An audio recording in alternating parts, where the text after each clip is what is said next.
Hey folks, welcome to Five Dive. Today we have Eli from PWR Consulting. Eli, how about you take it away and introduce yourself? Hi, my name is Eli Micaiah. I'm from PWR Consulting, also known as Plain White Rice Restaurant Consulting. Awesome. I have spent about 30 years in hospitality, much of being in Vegas, Las Vegas, Nevada, with many different restaurants over time.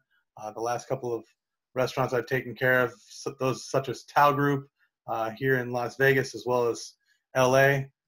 All right, so we're going to talk about restaurant marketing and branding. First question right off the bat is, how should a restaurant brand itself?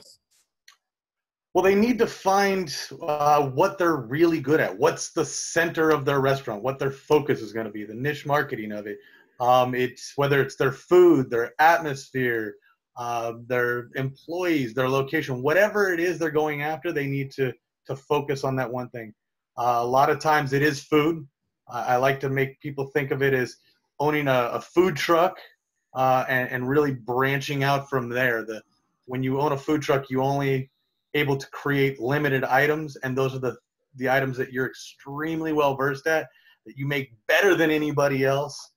So you focus on that, and then you can branch out from there. Eli, I know you've been in the restaurant business for 30 plus years. What is the biggest thing you see restaurants forget about?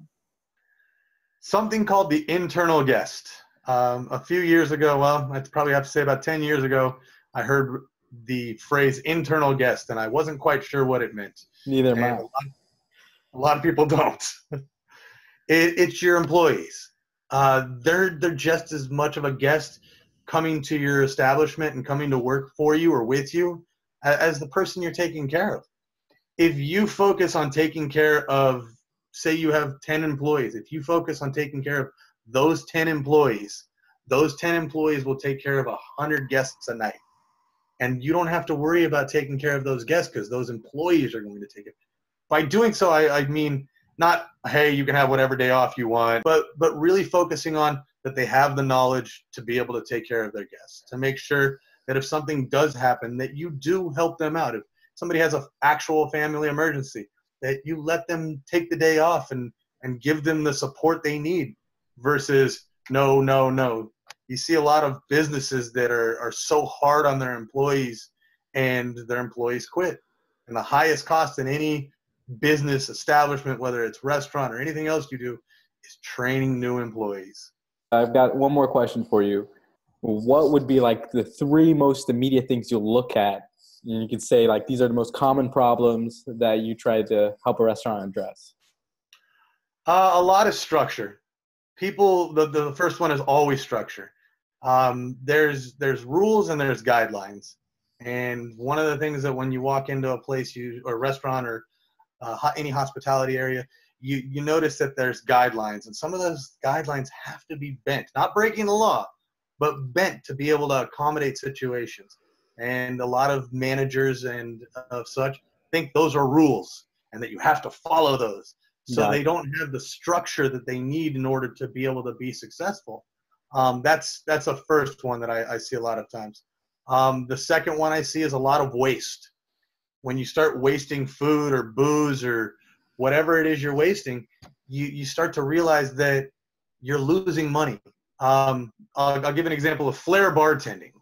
As much as I love to watch flair bartending, it's a complete waste of booze in my opinion. If you make 1,000 drinks in a month and you spill an ounce or a quarter ounce or a half an ounce, you're wasting product constantly. And you just can't do that.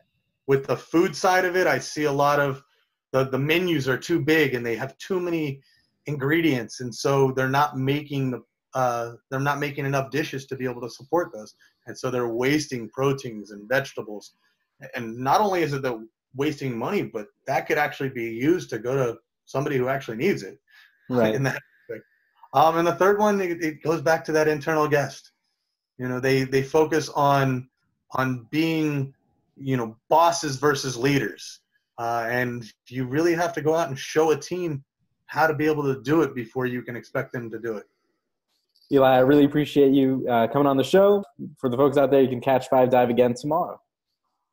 Awesome. Thank you for having me.